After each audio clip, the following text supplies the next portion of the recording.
Yan, si Pareng Dondon. Magaling mag-basketball yan. Ino-operan kasi ng PBA yan, kaso ayaw niya. Tignan mo, crossover na lang. Talo na sila, oh. Dribble pa lang, forma pa lang, wala na. Pero yung buhok, tignan nyo, puta, astig. Oh, tignan mo yung tiyan.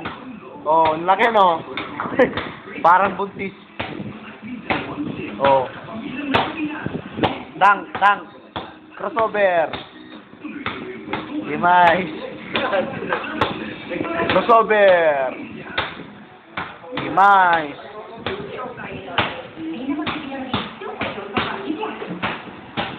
Oy, saan ka na pumunta?